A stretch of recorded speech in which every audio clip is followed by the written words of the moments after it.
Hello, friends. Salaryman here. How are you doing today? I wish you the best of mornings, afternoons, and evenings, no matter where you are. Again, it's insane how we all live on the same planet, but it's morning for people, evening for people, afternoon for other people. It's like a very lame version of time traveling. Anyway, I am here today to continue what we have started, which is the journey of a literary take on anime and manga culture. Now, you might say, this sounds boring. Why are we doing this? Well, for many, many reasons, my friend. Anime and manga culture have been pop culture for so many years. But in reality, some of them, the majority of them, are good enough to be called literature, if not even better. But to be treated like literature, to be immortalized, to be part of the discourse, you need to enter academia. You need to be taught at universities, at colleges, and so on. So, this is one man's journey with your support to campaign to make anime and manga culture eventually, one day, major at universities, since we are studying Shakespeare and Oscar Wilde and all these amazing great people that brought literature to the world. Why aren't we studying the amazing works of modern Japanese literature, which is anime and manga? The problem is people don't take it seriously, usually because the discourse around them is very visual, is very popular, is not serious enough, is not analytical enough, and they say that there isn't material out there that can be taught. But we're changing that. We have already done two lives that were on the topic of world building. We showed the good and the bad examples. And today we are going to talk about storytelling, pacing, and we are using the perfect example for that. We are using Naruto. Now, even if you have been living under a rock, Naruto is popular enough, is widespread enough that you probably have watched it under the rock. Now, brief introduction to what we will do today. Today, we will talk about a specific element of the Naruto masterpiece, which is the generation building aspect of the time frame that the story was told within, which is very special, very unique, especially if you became a fan of manga and anime in the recent few years where storytelling is very fast paced. It's almost junk food like. Recently, a lot of Japanese artists, mangakas, and writers came out and were very angry that these days anime is becoming more and more popular with global audiences, especially in the West. And they kept saying that they don't care about that, they don't want that, because they don't want to have to cater their writing style or their art style towards a global audience. But jokes on them. Using these lives and using the discourse we're going to create on these channels, we are going to be super educated and fluent in the culture of manga and anime to the point where we'll be able to appreciate it as much as any Japanese person, and global audiences are going to be sophisticated enough to embrace whatever those mangakas and artists want to give us. They're just worried because recently the type of shows that have become popular and their adaptations aren't exactly like up to the standard that those artists are used to. It has been a junk food fest, at least to say. I'm not going to name any names. Jujutsu Kaisen. Again, don't come for me. I am a huge fan of Jujutsu Kaisen. I'm just saying that that's the hype that has been happening lately that got them all worried that they're gonna have to do like fast-paced storytelling, things that are just good enough to be animated into these wild fight scenes with no dialogue. So they're a little worried. Understandable. But let's go back to our topic. Why is Naruto special? Naruto is not just a work of art. I want you to think of Naruto as Kishimoto's child. And I'm not talking metaphorically, I'm talking literally. Imagine if you had a virtual child. You created this virtual child, just like some of those old school virtual pets that you used to buy and raise virtually. And Kishimoto gave birth to Naruto and decided to raise his child in front of the whole world. Naruto was not a story, it was the upbringing of a whole person, a real person. Naruto was pretty real, I swear. The character development, the world building, everything. He took his time with it. Naruto's been going on for like it ended now, but it went on like for many years. If you watched Naruto, you grew up with Naruto. We knew Naruto from when he was a freaking toddler, an infant, and they were sealing the Nine Tails inside him. And by the time we said goodbye, he had a wife and kids, just like us, the generation that started with him. So I prepared some material for today that we can go through. I do not know if uh, I will be able to share it. Let me give it a shot.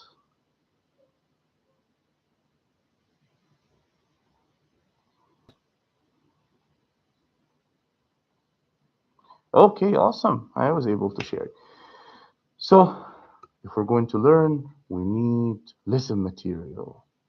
So, Teacher Salaryman is here to do that with you. Naruto growing up with a generation. Again, as I said, Naruto was not your typical anime story. It is a story about growing up. You get introduced to that child and you go through life with him. And not just the crazy ninja life. You're not going through just superpowers and learning skills and cool fights. No, no, you're going through the whole thing. You're going through puberty, you're going through relationships, growing organically. You're going through family issues. You're going through even like his taste in food. You get to eat ramen with him. You get to watch this boy grow into the man that he was as Hokage. You get to learn about his dreams, his ambitions. You get to learn about his flaws. You get to learn about how he exceeds them. It is literally a story about growing up, or if I don't know if I'm expressing this correctly in English, coming of age story, I guess. Now, Naruto as a child, he was far from the right protagonist. Naruto as a child was untamed, in an insane character. He reminded me a lot of Goku from the original Dragon Ball show. He was unhinged. He was uh, bullied, isolated. He was completely immature. He was just dying to be loved. And let me tell you something. What I recommend anyone with kids to do is literally let Naruto raise your kids. That is like best life hack 2026. Get your little kid, 4 or 5 years old, turn on Naruto, and let that kid watch it every day. Naruto will raise your kid from the age of 5 till your kid comes back home and shows you your grandkids. I swear to God. And you will feel 100% safe that your kid is learning everything about life. Like Naruto was bullied, your kid gets to see how he dealt with it, how he felt about it. When we were young and we were watching this, and he was isolated, and we felt isolated, and he was bullied, and sometimes we were bullied, we felt validated. We watched this, and it was like, oh, even superheroes go through this. Even main characters like Naruto go through this. So it is the perfect anime to form a real connection with as a child. And it is long enough to take you on the journey rather than just form meaningful relationships and like making them pop and like disappear into thin air. No. Naruto's emotional immaturity was actually the best infrastructure they could build on because he was heavily flawed, which left room for character development. And let me tell you something, I genuinely respect Kishimoto for this. Like, people usually try to open with something super redeeming about the main character. Like, I see Black Clover, the protagonist, Asta, is like mirrors Naruto in certain aspects, but also once they started, they showed how Asta was like already like hardworking, exercises a lot, like this ripped figure with a big dream, and stuff like this from the get-go, because they want you to relate and respect that main character. With Kishimoto, he was not ashamed of showing Naruto as an extremely annoying, extremely childish main character that makes you like, is this person really the main character? Is this person gonna grow up into a full-fledged hero? And that's okay. That's okay because again, the biggest advantage that Naruto had is that they took their time with the storytelling, every aspect of it. Naruto, of course, like yearned for love, and because he could not form relationships in a healthy way, because he's a child in a very bad situation, the only way he thought he could be loved is by being recognized as the strongest or the most important person in that village. And think about it, when you were a kid, didn't you go through the same? Didn't you think like, oh my God, if I want to be loved at school, if I want to be respected, if I want to be revered, I need the fastest car, I need the coolest toy, I need the strongest athletic track record, whatever it is, because you're a child, instead of thinking, oh, if I want to form healthy relationships, I need to love and be loved, I need to create like communication channels with my colleagues. Now you're a child. You think, whoa, if I'm awesome, they're just gonna love me. And that's what Naruto built his whole young personality around. I'm going to be the Hokage. And again, we see that theme in Black Clover, which I'm very conflicted about Black Clover. We will have an episode just about that. But for now, Asta is also going with the same choice. We're like, I am an orphan. I don't feel loved. I don't feel that I connected with society in the right way. So I'm just going to be the best at everything. And that's how people are going to love me. Poor impulse control, I'm not going to even talk about it. If you saw an episode of Naruto from a distance, like you just caught a glimpse of it, Naruto was doing something stupid and making all the bad decisions just as a child would do. Now, this is extremely important because this is what makes it a masterpiece. Time, time. Years pass slowly. We are not rushed through anything. But is it really because Kishimoto forced this or because the landscape back in the day allowed for this? Like back then, people watched movies, people read books, read comics. Even YouTube videos were like 10 to 20 minutes, if not more. So the attention span of the audience and the viewers, it was pretty extensive.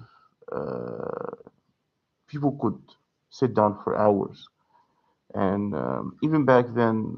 even in Western culture, the shows ran for many, many seasons, sitcoms, soap operas, everything. The culture was to connect to work of entertainment for a decade and maybe even let your kids inherit it from you. So time as a narrative tool was a common advantage back then versus now, which we'll talk about later, which would be, I believe, challenging. And you can see even Kishimoto himself, the creator of Naruto, is struggling with it a little bit uh, with Boruto, which he took, is still taking a big part in script writing for.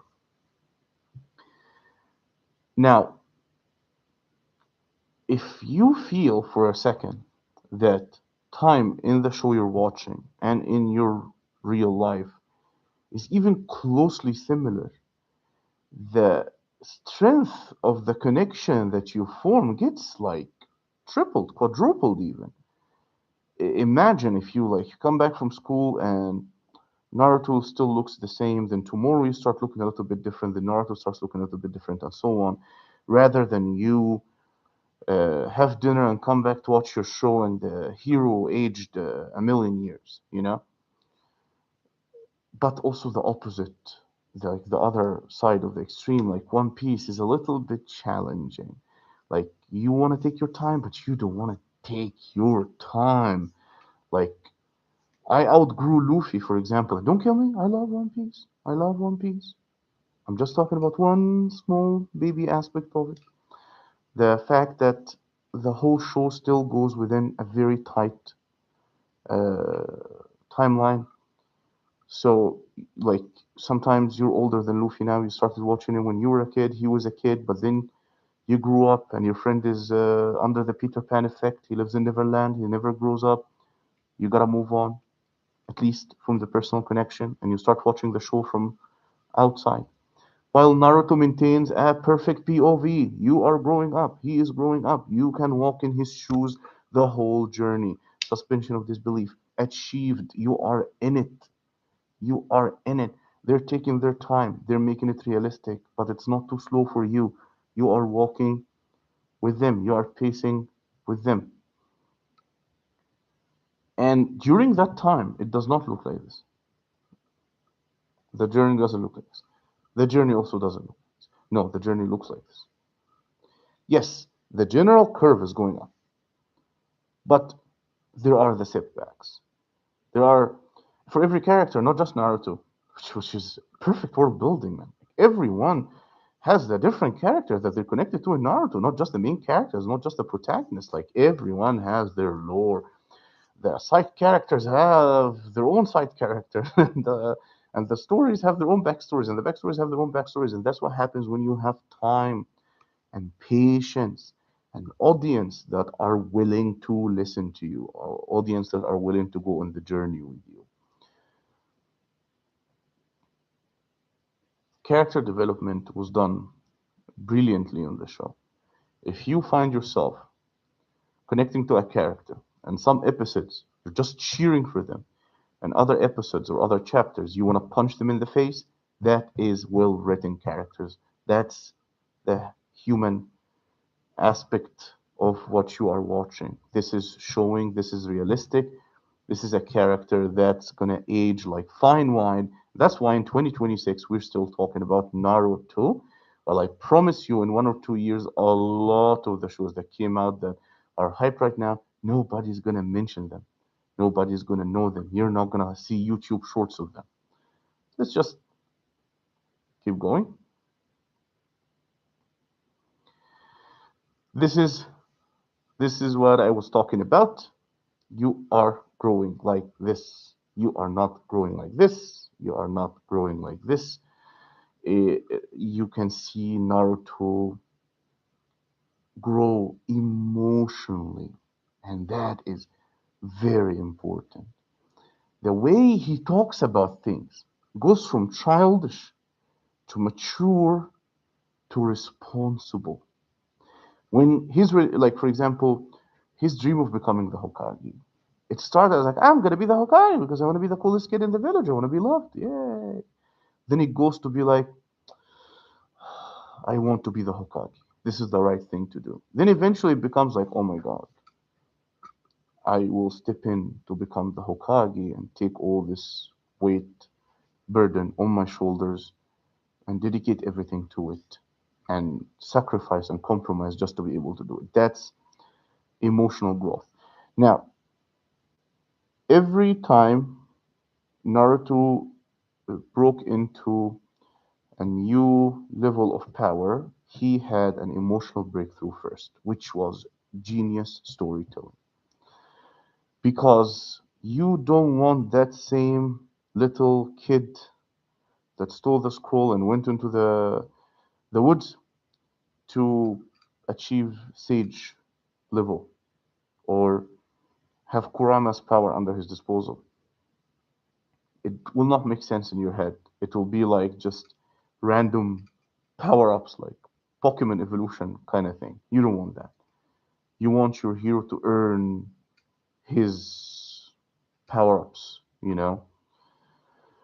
So you can see that in Naruto, that was done brilliantly.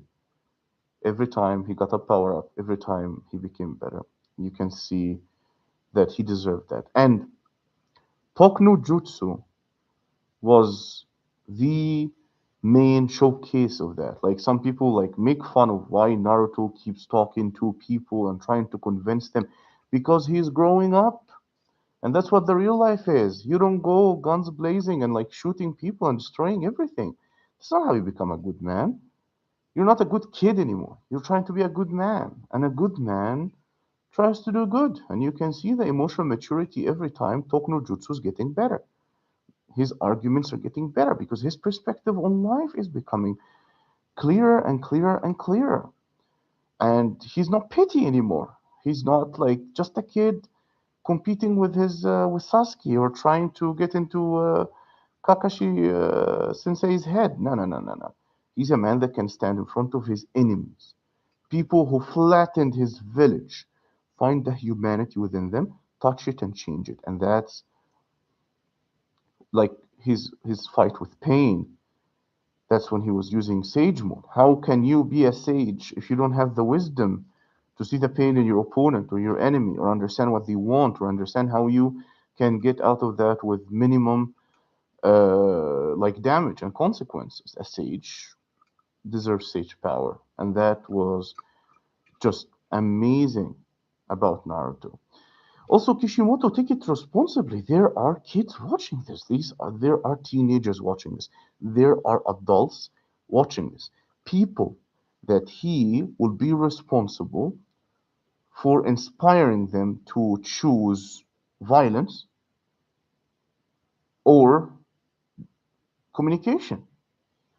So when your kid is watching Naruto, your kid is not gonna come the next day from school punching a kid in the face and suspended. No, no, no. Your kid's gonna come back from school a patient one, a supportive one for his classmates, uh, loved and like respected by everyone. That's what your kid is going to look like if Naruto and Kishimoto are his or her babysitter. This is what's going to happen. Also, Naruto was quite progressive for its time from certain aspect. The whole men and women thing, or male female, old young, balance of characters. It's just perfect. It's just perfect. Everyone is a ninja. There is no like. There are of course main characters versus side characters, but you can see the lineup of main characters and side characters is very well balanced between old, young, man, woman, funny, angry, cool, confused. It's literally a whole generation represented in that show. Even the classes, the social classes. This person comes from a royal family. This person comes from an elite family. This person comes from a poor background. This person comes from a working class background. This guy is a nerd and he's loved. This guy is a jock and he's loved. This girl is pretty and she's loved. This girl looks normal and she's loved. This is a tough girl. This is a software. Whatever, whoever you are, you could find someone in that show, someone in that story. Hold on tight to them and grow as far as they go. And they went far.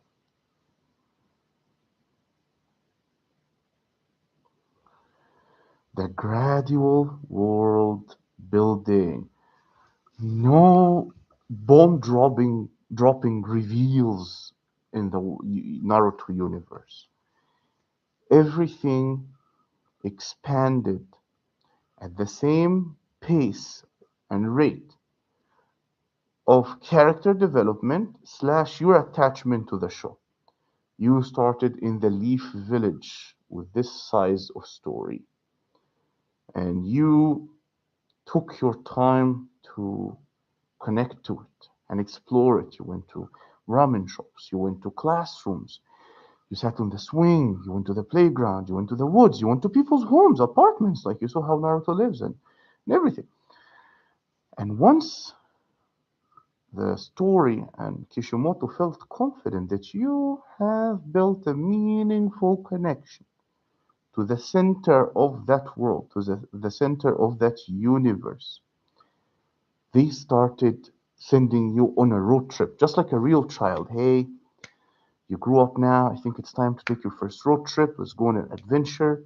Just you, your teacher, and a few classmates. Kakashi, Naruto, Sakura, and Sasuke. And you start going on road trips and going on small adventures. Then you come back because we are introducing complexity. We're not bomb dropping complexities. Hey, Naruto, remember you lived in the village for the last 2 or 3 arcs? Suddenly, look outside. It's the whole world. Deal with it. No, nobody wants that. Nobody wants to be dragged out of the house when they're 10 years old and dropped in the middle of like a busy square and like told to deal with it. No, no, no, no. That's not how world building should be done. And again, world building is something that I will always go back to because that is what modern Japanese literature is all about, taking you into it's your own isekai. Like you know how they get moved into a new world in isekai. That magic, whatever magic or video game that they get sucked into, that is our isekai. Anime and manga, you suspend disbelief, you invest all your senses into whatever you're watching or reading, and the isekai you into that universe. And if that universe is hurried or built like in a fragile way, it all collapses in your head as a viewer, and you just hate yourself. So gradual world building is the way to go. Ironically, the best world building, in my opinion, of course, I'm just a teacher. You can, of course, criticize and disagree. But the best world building I have seen was not in a manga or anime. It was in a manhwa, a Korean comic or webtoon. It's called Noblesse, and you should check it out. And we will do a whole live about it. Noblesse is brilliant. World building in Noblesse is so organic, so smooth that you don't even realize how far you've come. You'll be like, in the beginning of the story, there's suddenly like, oh my god, how did I get here? Into this gigantic universe of characters and places. Like we started in that some random middle school or high school, and now we are in a castle like with like royalty. It's a vampire, werewolf, zombie, cyborg story. you know, the the average buffet of East Asian imagination. So gradual world building, the time element, like we said. Now, the time element was not only integral in world building, it was also very vital in how relationships evolved. Sometimes, in some stories, the character redemption or the relationships just feel forced, how they shift from enemies to friends or from good to bad and so on.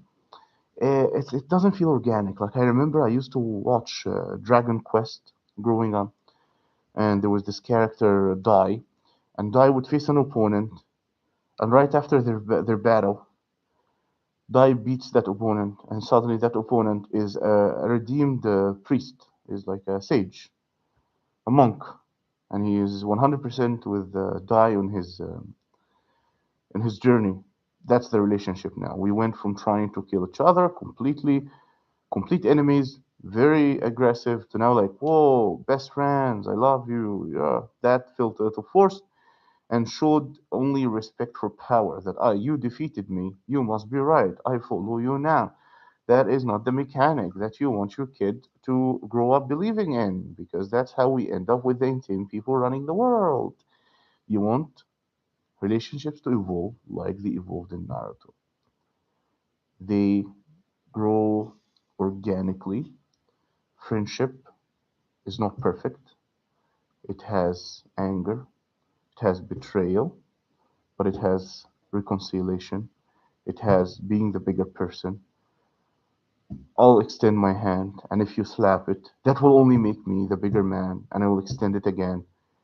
Naruto, to the last, the very end, stayed by Sasuke. That's a lesson you want to teach your son or daughter about friendship. The relationship with his mentors.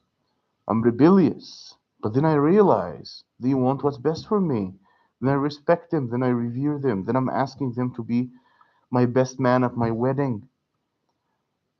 That's also the kind of relationship that you want your kid to grow up having with the adults surrounding them in their lives, whether it's teachers, guiding counselors, uncles, aunts, even you as a parent, and of course, Naruto and the village. Oh, what a masterpiece about a turbulent yet extremely healthy relationship a person can have with society.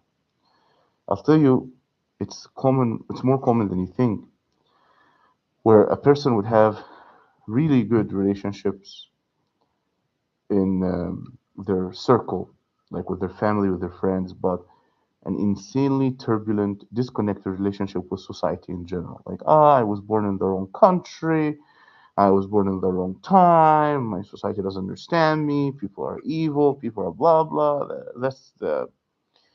That's more common. Like a lot of you watching some at some point or another, you're like, oh my god, I wish I was born in Japan, right? Especially Japan. I don't know why everyone fantasizes about being born in Japan. My name is Salaryman. I worked in East Asia for many, many years.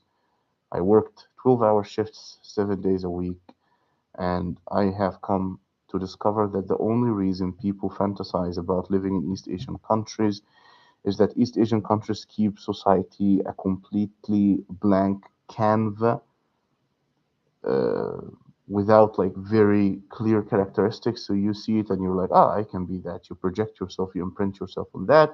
But it is not true. You were not born at the wrong place or at the wrong time. You just need to learn from Naruto that if your society is not understanding you, is not getting you, you need to take your journey further and be the change that you want to see in your society. Find ways to communicate. First, he starts with the immature thought, like, I'm gonna show them how awesome I am so they can love me. And then he grows into, no, I will love myself and worry later about if they love me or not. And then he becomes like, I love myself and I love them and I will show them love. And that's how they end up loving me. And that's the genius of Naruto. Because I remember distinctly, that I went through the same roller coaster with him of where I was born or who I was surrounded by, and how disconnected I felt at times, and how eventually I managed to just integrate on my own terms. And it all started by loving myself. Kurama represents that. Inside Naruto, Kurama represented the lack of connection that Naruto had with his own self. Kurama with his soul was his inside. Of course, metaphorically. I know in the lore he was not. He was the Nine Tails, but I'm talking metaphorically. And once Naruto was able to calm that anger, that dissatisfaction that he had towards himself. His own monsters were attacking him, were trying to eat him. Once he established a channel of line of communication, he and Kurama became best friends. He became best friends with himself, and he didn't need anyone else. And he organically and smoothly attracted the love and respect of everyone without needing anything, without doing anything. Now, rebellion, friendships, bullying, and even relationships like dating and girls and crushes and so on. All these were discussed in detail and heavily in Naruto. You are not missing anything from your life as a teenager. Like, hey, we were children. Remember, I said, let Naruto babysit your child. Well, let Naruto babysit your teenager as well. You, Naruto will teach you a lesson or two. Naruto, the show, not the character. He was learning along with us about having a crush on someone, dealing with romantic feelings, uh, being angry and rebellious, yet being respectful, and understanding the difference between someone who's trying to just push you around or just wants what's best for you, and when is it okay to be right and fight for what you believe in, and when is it okay to just concede and move on. Of course, the perfect moral principles that the Leaf Village was based on and how they were unattainable, and everyone ended up making mistakes because reality works like that, and the uh, moral conflict. Moral conflict inside every character. Should I do this or should I do this? And moral conflict in the stage of main characters such as Naruto and Sasuke. And then you have also in the background so many moral conflicts going on with side characters, such as, not side characters, but like other characters, such as Gaara, such as Itachi, such as the almost every member of the Akatsuki. Like, it is so true, and sometimes you find yourself relating to it. But they did moral conflict so well. They didn't go deep into the dark aspects of it and actually confuse a teenager watching to think, oh, maybe I'm evil. Itachi was evil. He killed his whole family. Hey, mom. Hey, dad. No, it wasn't like this. They also eventually, every single time, showed you that it pays to be good. That even when Itachi was doing all this, he was just trying to do the right thing. It's complicated, I know, but it wasn't like a Thanos situation where half the people left the movie were like, oh, I kind of agree with Thanos. I think all half the world deserves to stop existing. That's not the message you want to be sending. Because we got enough of that in real life. I don't know if you have been watching the news or you're a history buff. In the words of the great Norm MacDonald when he said, I don't know if you're a history buff, but we've had some of those world-ending characters in real life, and I'm not looking for more. I want someone to help me escape the confusing reality into a moral conflict that still has moral clarity that I can build my personality around.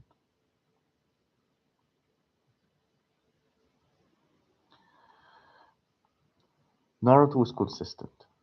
He started saying, I want to be Hokage, and he ended being Hokage. Hokage, Hokage, Hokage, Hokage, consistency. Yet every time it had a different tone, had a different angle, had a different motivation, had a different way of achieving it. And you can take that and measure it across the board with every element that Naruto had. Consistency, yet for changing and flexible and growing. He took his time. he did not backtrack anything.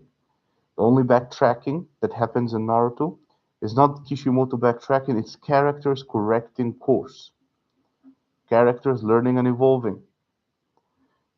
Yet at the end, they were all very consistent with their identities.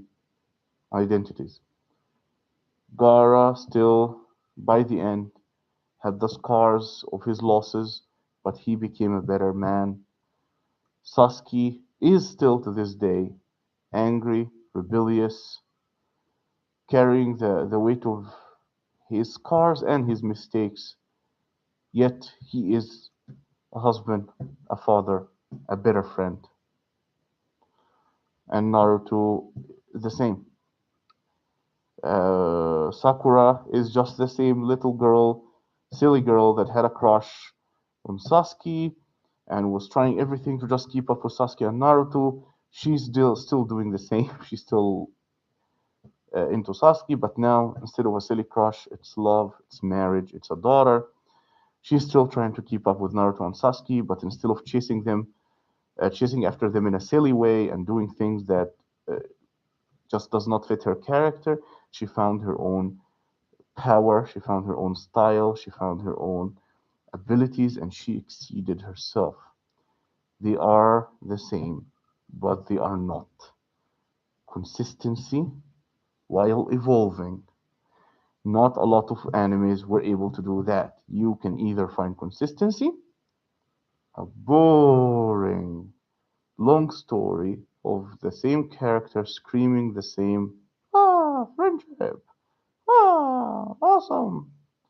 Or you can find extreme change that leads to backtracking and like characters becoming like a mush of different things. In a lot of modern anime, you can find that. And I'm not a fan of that because I invest in you because you're one thing. You can't just change the next day. Tell me, take me through it. What's changing? We need to keep some things consistent. You can't just go ahead and change your name and identity and the whole thing.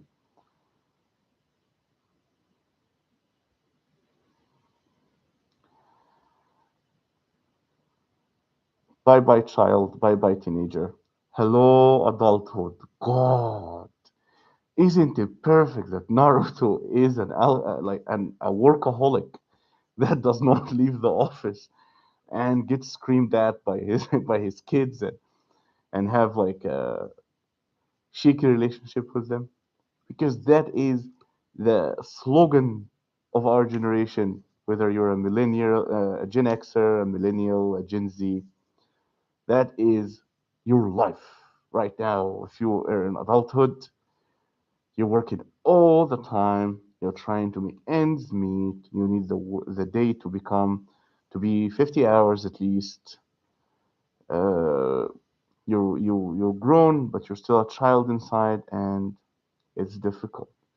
Marriage, dating, finding love. You're chasing after Sakura. You end up marrying the best woman in the world, Hinata. And uh, it's realistic. It's realistic. Follow in Naruto's footsteps. Work, marry a good person, have your kids, protect yourself in this world. A good family is a good support system. It's very lonely out there. You need that. You need that. That's the lesson Kishimoto was trying to tell us. Now, again, summarize what we talked about today. Long release time. They took their time with it. Over 15 years of serialization meant we had an in real time relationship with that story.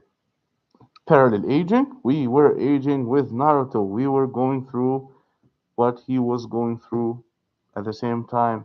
And if you want to replicate that with your kids, get them around ages 5, 6, turn on Naruto, put them in front of it, and watch the magic happen.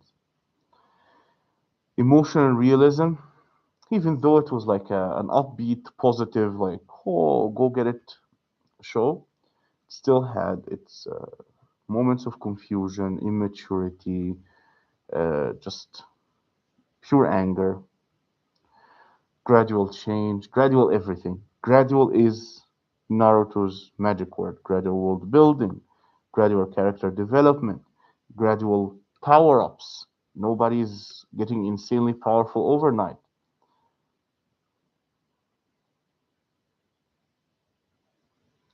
Now, can you produce another Naruto in the current media skip? No, you absolutely cannot. Actually, can you produce any long form of long storytelling in the current like atmosphere ecosystem? No, it's very difficult. It's very difficult. Your videos are 10 seconds. Your movies are an hour and a half, and if someone makes a 2 to 3 hour movie, like, it's like, oh my god, what are you doing? Your shows are canceled on Netflix after one season. You are being programmed to only consume extremely short form content, even on the larger scale. Even the long form stuff are short form, the form version of. And you can feel that the creators are feeling the pressure, and that's why they're speaking out. They're like, we don't want it to appeal to global audiences because they know that if production companies and publishers push them to appeal to global audience, it's not just going to be English. It's not going to be translation and cultural bridging. No, no, no. They did that. Bucky did it perfectly. They had like pop culture references. They had Muhammad Ali on there. They had American Commandos, JoJo's Bizarre Adventures. They perfectly. They can do it. It's not that. It is the junk food fear. They believe that the West, and when I say the West, it's relative because they consider for them the Middle East and Europe are also the West. South America is the West. Everything is the West. Consume everything in a junk food form. Their clothes, their food, and their entertainment. And they look at the ecosystem of entertainment that we have right now, and they're like the longest YouTube video is 10 minutes. The longest show is 2 seasons, and they don't want to do that. They wish they can have time and space to create things like Naruto and Bleach and One Piece and things like that. But unfortunately, they don't have to because they can't. They can't do. They can't do. You can look at what's happening with Attack on Titan. You can see that towards the end, once it became like a global favorite, it was hurried, and I don't know, like was he pushed or pressured to have some like punchy, fast-paced storytelling?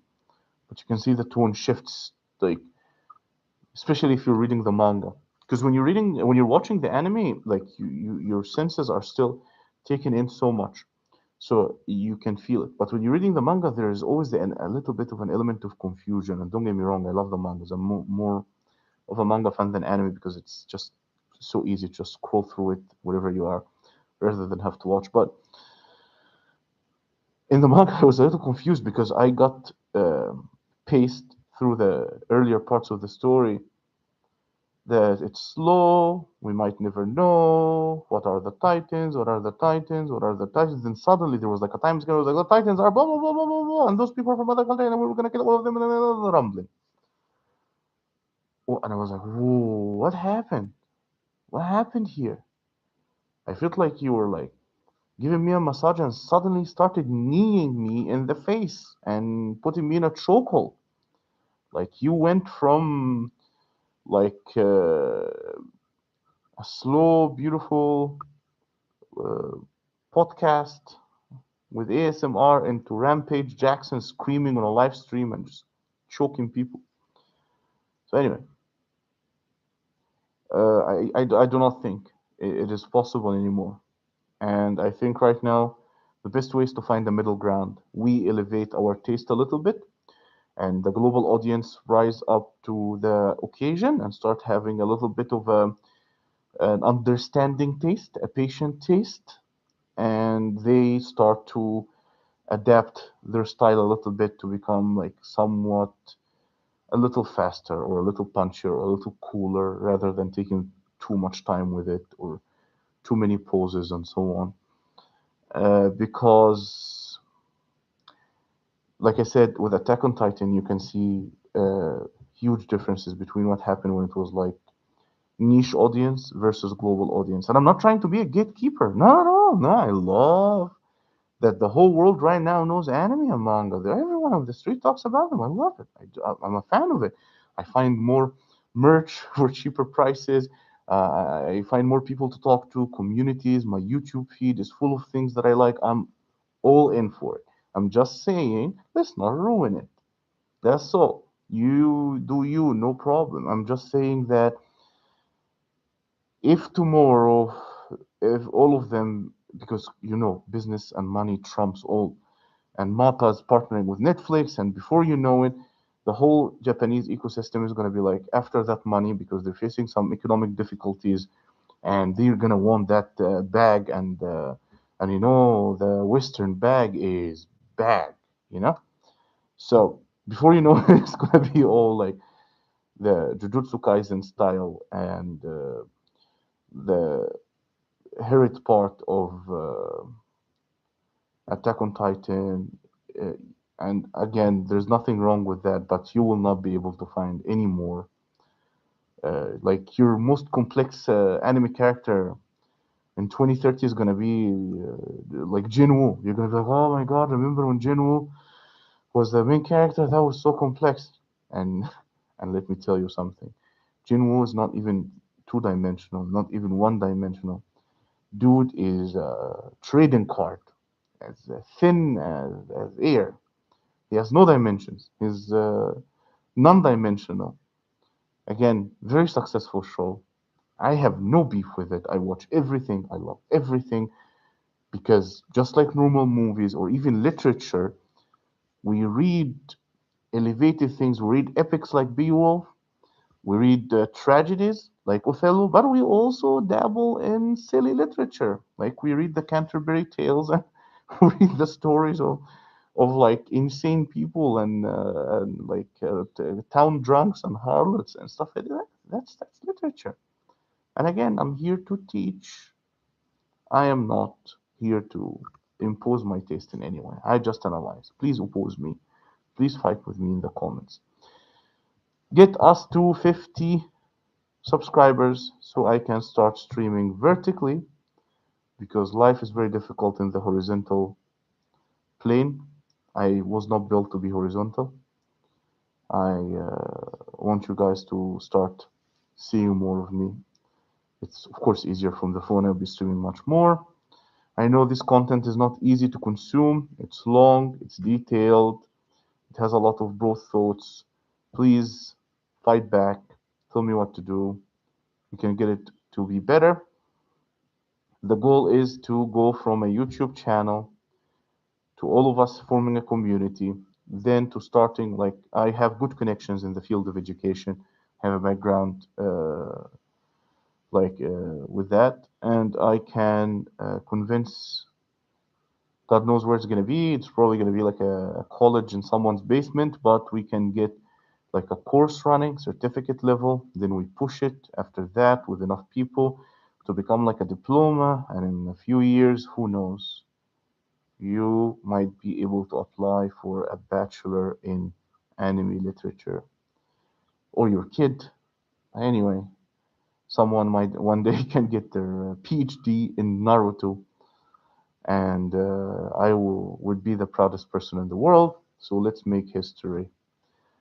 Love you. Take care. The world is crazy, but you don't have to be.